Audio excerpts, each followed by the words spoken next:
Hello, good morning students.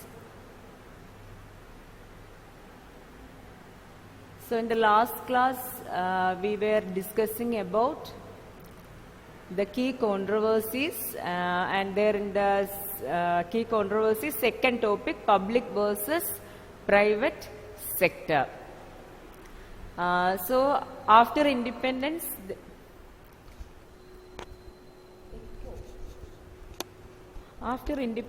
there were two models of development, capitalist and socialist models, but India didn't follow these two models of development, and they combined the main elements of both these models of development and framed a new model of development called mixed economy. Under this mixed economy there were both the private and public sectors were given importance. In the public sector, heavy industries were included, even though the agriculture, trade and industries were included in the private sector. There were government interferences. Government provided industrial infrastructure, then regulated trade, and sometimes crucial intervention in the agriculture. So this mixed model also faced some criticism, and we discuss both the left and right ideologies in this regard. So what were the opinions of critics? According to critics, not much stimulus was given to the private sector, and regarding the public sector, its area was vast, but there were vested interests, and these interests created certain obstacles in giving licenses and permits for private investment. So the government restricted import of several goods that could be produced in the domestic market. So there were several restrictions in the import of goods that could be produced in the domestic market. The private sector didn't get chance to improve or compete. So we already studied that there were government imposition of tariffs to boost the development of the domestic industrial sector. Okay, but by this the private sector got less chance to improve. They didn't get any chance to compete with the foreign products. Okay, and as the government controlled more things, corruption started. So many things came under the control of the government. So there was corruption. So according to the critics, the government didn't spend much for public education and healthcare.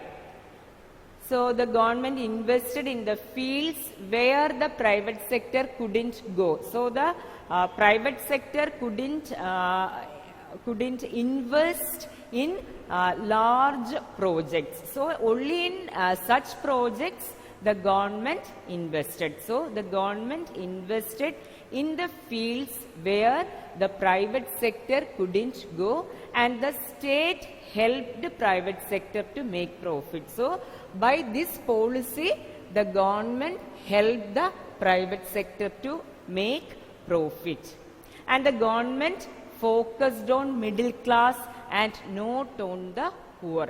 Actually, the plan for development aimed the welfare of all its citizens, but gradually while implementing these plans, the government focused on the middle class people, not on the poor people. And the state intervention created a new class called the middle class, who earned high salaries without much responsibilities. So the poor people, they were in utter poverty, but a new class emerged, and they were known as the middle class, the middle class society, and these people earned high salaries without much responsibility. So poverty didn't decline. The proportion of the poor became reduced, but their numbers rose. So in our country, by these 5-year plans, poverty couldn't be declined. The proportion of the poor became reduced, but their numbers rose. So according to the critics, not much stimulus was given to the private sector. The area of public sector was vast, and vested interests created obstacles or hurdles in giving licenses and permits for the private investment. Then the government restricted import of several goods that could be produced in the domestic market. So the private sector got less chance to improve or compete. Okay. As the government began to control more things, corruption started in our country. So the government, according to the critics, the government didn't spend much for public education and healthcare, and government invested in the fields where the private sector couldn't go. So the state helped private sector to make profit. Then the government focused on middle class, not on the poor people. And because of this state intervention, a new class emerged. The middle class emerged, and they got high salaries, and they had no responsibility to the state affairs. And poverty didn't decline in our country after the third 5-year plan. First, second and third, poverty didn't decline. The proportion of the poor became reduced. Their numbers rose. So in page number 56, there is a cartoon, and I think you can identify that person who holds the balancing beam between the public and the private sectors, and it is Nehru. And there is a tilt towards the public sector. The state controlled heavy industries, provided industrial infrastructure, then regulated trade, and sometimes made crucial intervention in the field of agriculture. Okay. So the government was tilted towards the public sector. So while starting this textbook, we discussed the major challenges faced by India at the time of independence, which were the 3 challenges. So we already covered that unity and democracy. Now development. So third challenge was the development, and of these 3 challenges, which became the most difficult to realize, the development. So there were 3 challenges: challenge of unity, democracy, and development. And of these 3 challenges, development, the third challenge, became difficult to realize.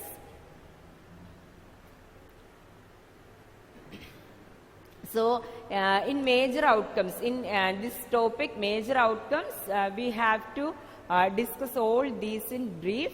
Land reforms didn't take place effectively. So we already studied about the land reforms laws when we studied the 5-year plan. So land reforms didn't take place effectively. Political power remained in the hands of land-owning classes. Then big industrialists continued to benefit. Then poverty couldn't be reduced. So after the 3 5-year plans, the general situation of India was the poverty. There was poverty, or poverty couldn't be reduced. Then who benefited? Big industrialists continued to benefit. Then political power remained in the hands of the landholders or land-owning classes. Then land reforms didn't take place effectively. So we already discussed plan for development aimed economic development of the country and well-being of all its citizens. So when we started these plans for development, it aimed economic development of the country, economic development and well-being of all its citizens. But who could benefit from these plans for development? The middle class. And gradually this middle class became politically powerful. Middle class people became politically powerful. So here we will discuss the major outcomes. So the first outcome, foundations. First outcome of planned development, foundations. So these plan for development laid foundations of India's future economic growth.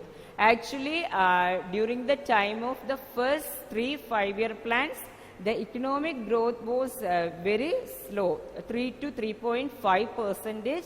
But these plans could lay the foundations of India's future economic growth. Then during the time of these plans, largest developmental projects were undertaken both in the fields of irrigation and power generation. Example, Bhakranangal and Hirakud. Then heavy industries.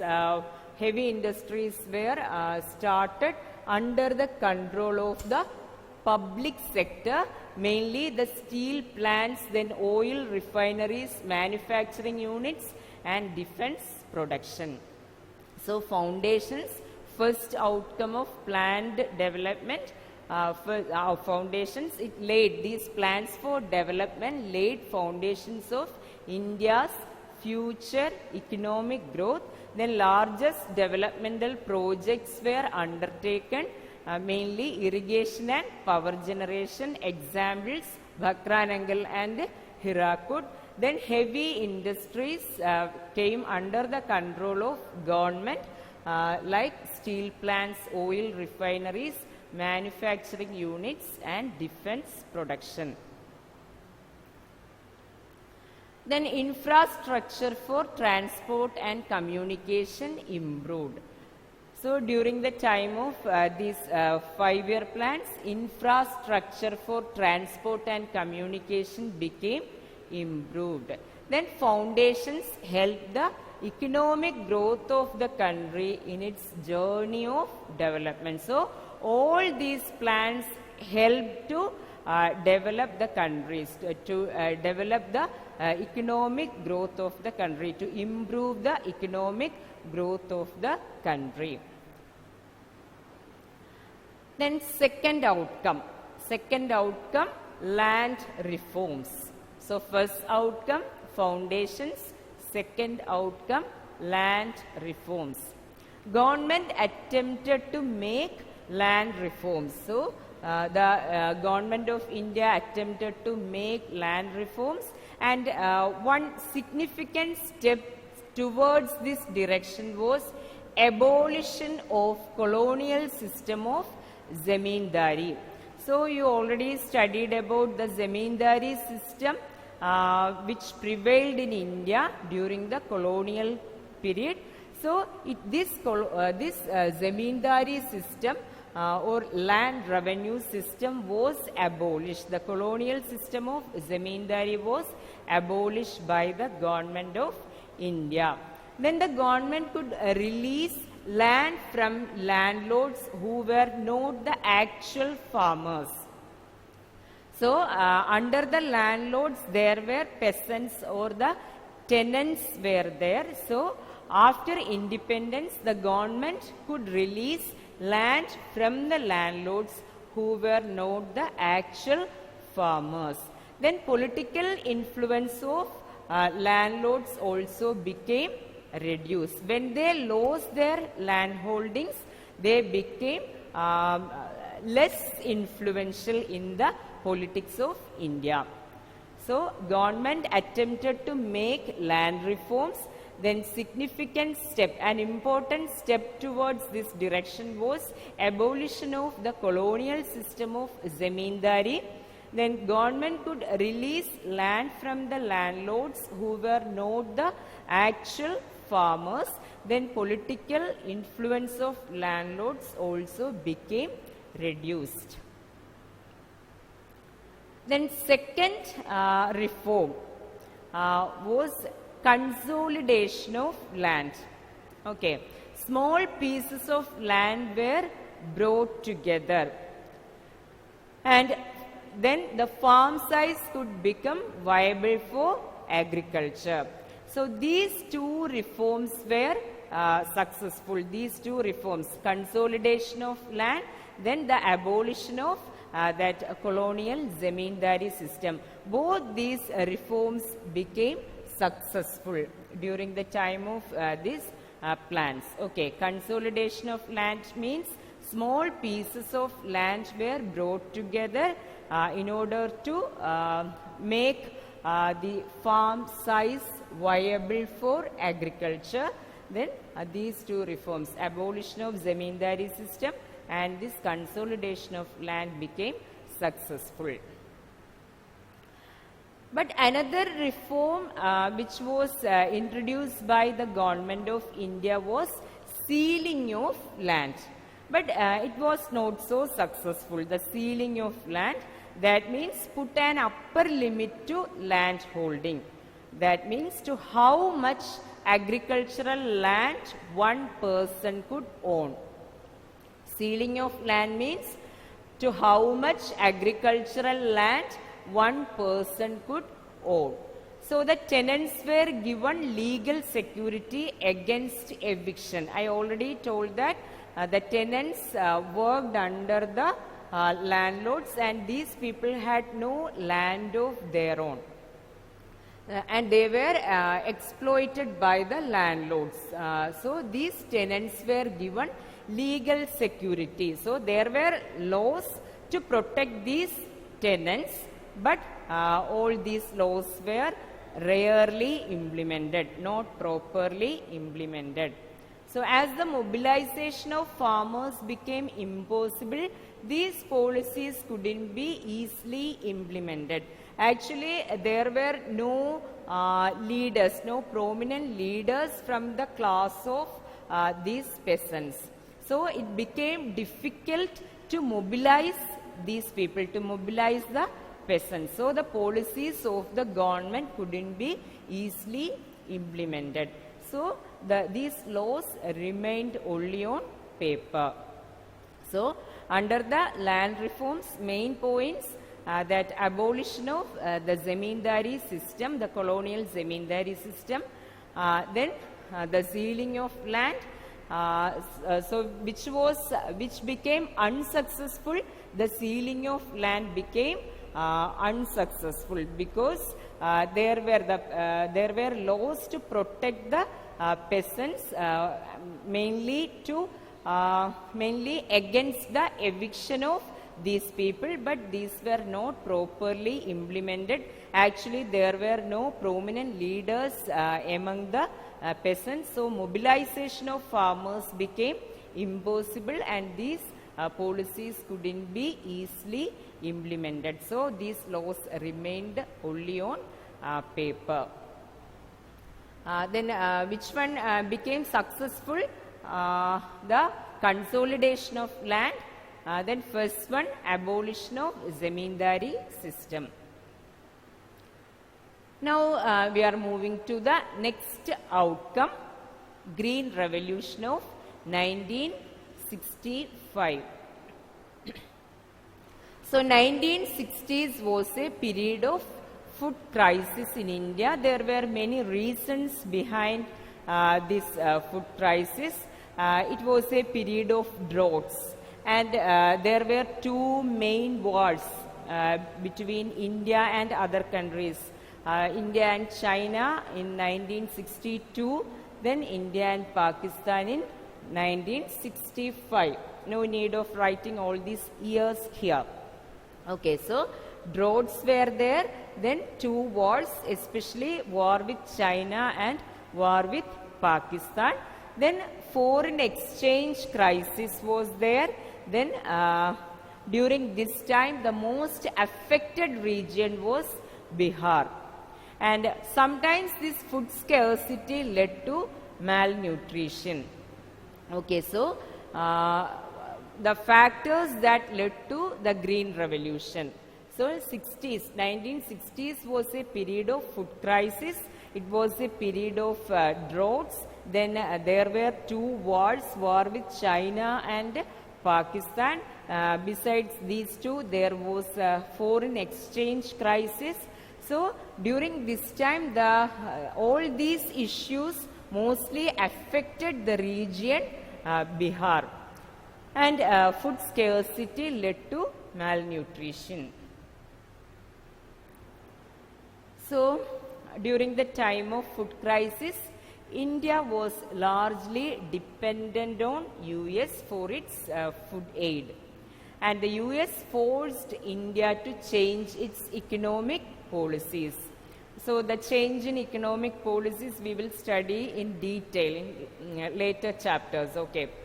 So food crisis, during the time of food crisis, India was largely dependent on US for its food aid, and the US forced India to change its economic policies. So to ensure food sufficiency, the government adopted a new strategy for agriculture. So in earlier times, the government policy was to support the farmers and areas that were lagging behind. The most backward areas were concentrated at the time of earlier policies, earlier plans. Okay. Or the the poorest farmers were considered greatly during the time of first 5-year plan. Okay. So to ensure food sufficiency, the government adopted a new strategy. So what was the strategy in earlier times? Maximum support to the farmers and areas that were lagging behind. But now the government decided to give support to the well-off farmers and also areas with irrigation facilities. So now the government left the poorest farmers or the most backward regions. Now the government decided to give its support to the well-off farmers and the areas with irrigation facilities. So it became easy for the government to increase production by investing in already irrigated land, and also it would be easy for the well-off persons to increase production. So by giving support to the well-off farmers or to the areas with irrigation facilities, it became easy for the government to increase production, because already there are irrigation facilities, so it became easy to start other agricultural projects in these regions, and also provide help to the well-off farmers. So under this Green Revolution, the government gave HYV seeds, high yielding variety seeds, then fertilizers, pesticides and better irrigation facilities, and all these provided at subsidized prices. So under the Green Revolution, the government gave HYV seeds, then fertilizers, then pesticides, then better irrigation facilities, and all these were given at subsidized prices, and the government was ready to buy the produce at a given price. Then who became the beneficiaries through these policies? Who became the beneficiaries? Mainly the rich peasants and large landholders became the beneficiaries. Rich peasants and large landholders. So, as a result of this green revolution, the wheat production rose in our country, and it raised the availability of food and increased polarization between classes and regions. Then some regions like Punjab, Haryana, Western UP, Western Uttar Pradesh became agriculturally prosperous, and other regions remained backward. So, what is increased? You are familiar with all these points, but what is increased polarization between classes and regions? So, I already told that the government supported the well-off farmers and the areas with some facilities, mainly the irrigation facilities. So, people came in the, if we take the example of farmers, they were placed in two poles. The rich peasants, the rich farmers, they became more prosperous, and the poor again in poverty. Same case in the case of these regions, Punjab, Haryana, Western UP. So, in these regions there were already irrigation facilities, so they could make development of rapid development under this green revolution. So, under the green revolution, or as a result of the green revolution, wheat production rose, then raised the availability of food, then increased polarization between classes and regions. Punjab, Haryana and Western Uttar Pradesh became agriculturally prosperous, and some other regions remained backward. So, there were two other effects of green revolution. The difference between the poor peasants and the landlords created conditions favorable for left-wing organizations to organize the poor peasants. So, I already told there were no leaders for the poor peasants. So, it became difficult to mobilize these people or to reach all the policies of the government to these poor peasants. So, during this period, during that time of green revolution, the difference or the gap between the poor peasants and the landlords or the rich farmers became widened. Okay, so this situation created favorable conditions for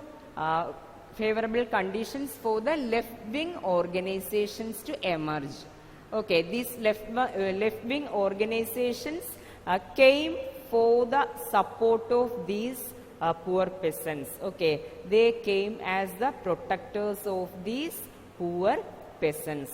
Then another community emerged, middle peasant section. That means peasants or farmers with medium land holdings, medium size land holdings. Okay, so in many parts of the country, these people became influential. Politically, they became influential. So, two other effects of green revolution. First one, the emergence of left-wing organization. Left-wing organizations as the protectors of poor peasants. The economic difference or the gap between the poor peasants and the landlords created conditions favorable for these left-wing organizations. So, they came to organize the poor peasants. Then another community, society emerged called the middle peasant section. They were the peasants with medium size land holdings.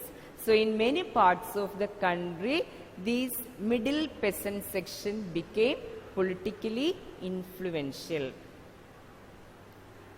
So, what were the later developments?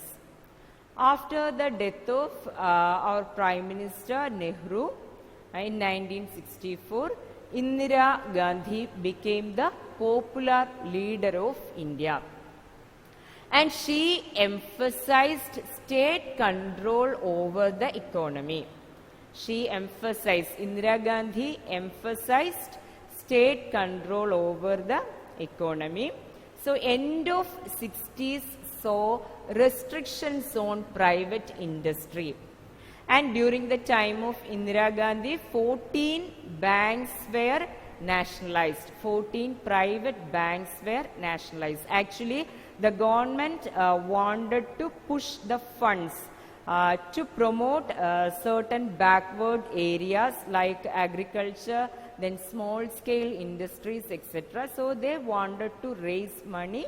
So there was nationalization of 14 private banks.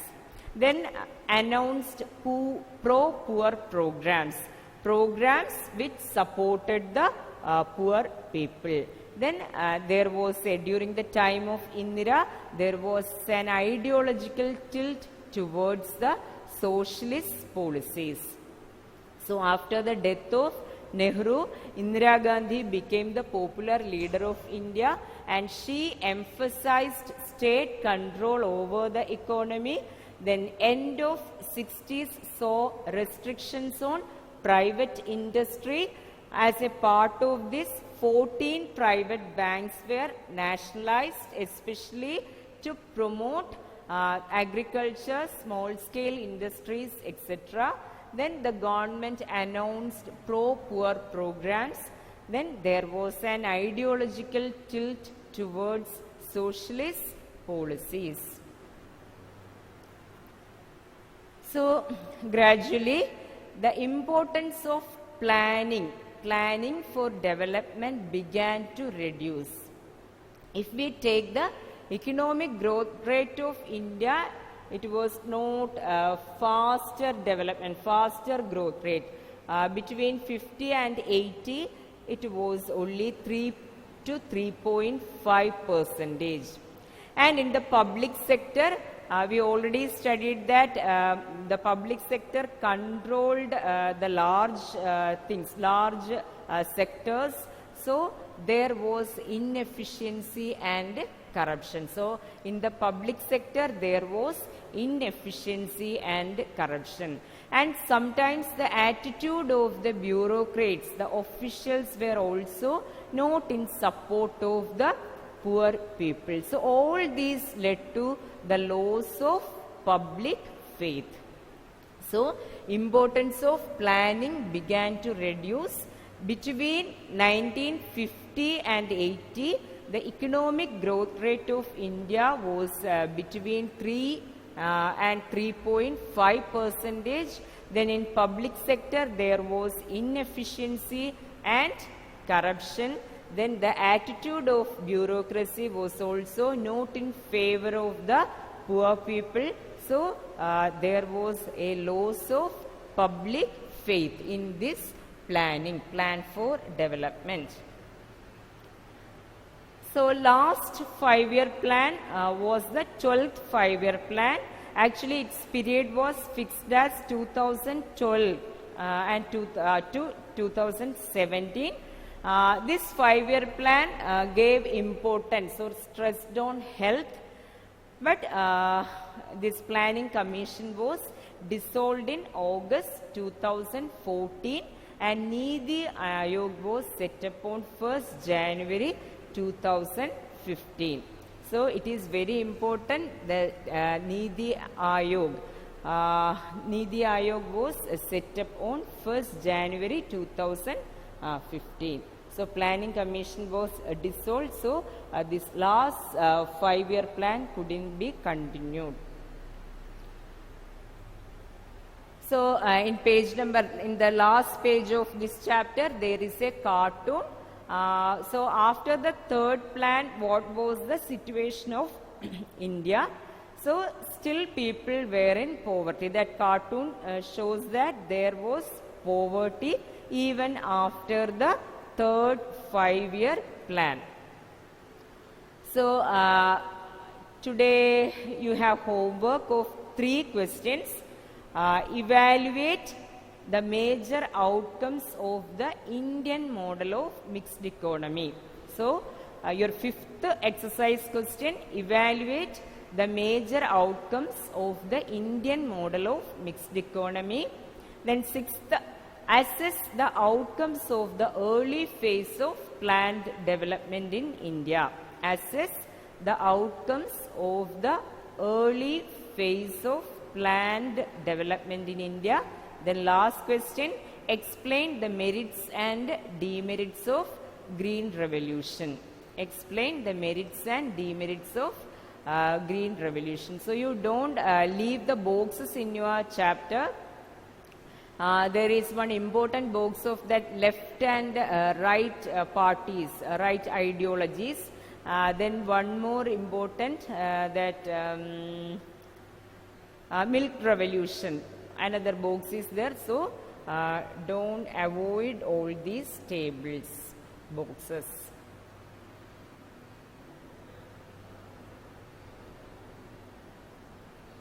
So again, Green Revolution year 1965, there was food crisis. The 1960s was a period of food crisis. Many reasons were there, droughts, then 2 wars, war with Pakistan, then war with China, then foreign exchange crisis. All these led to the food crisis of 60s. The most affected region was Bihar.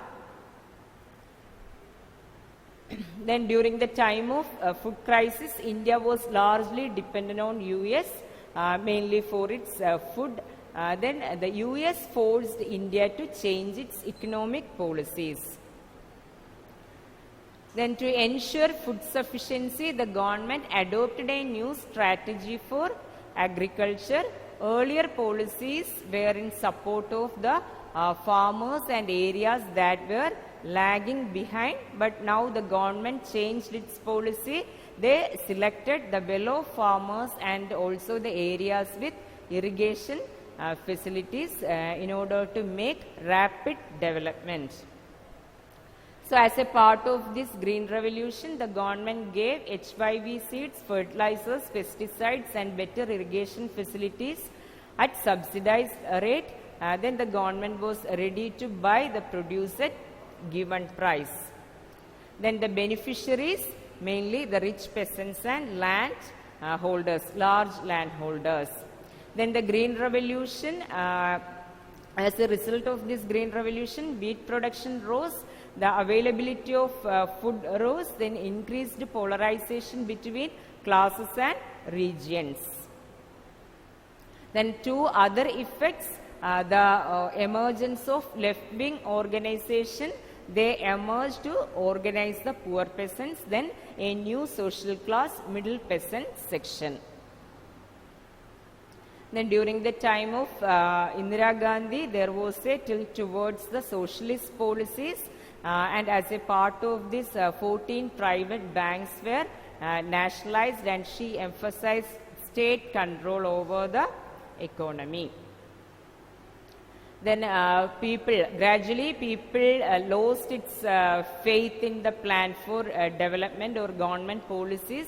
In the period between 1950 and 80, the economic growth rate of India was 3 to 3.5%. Then another factor, attitude of the bureaucrats, then inefficiency and corruption of the public sector.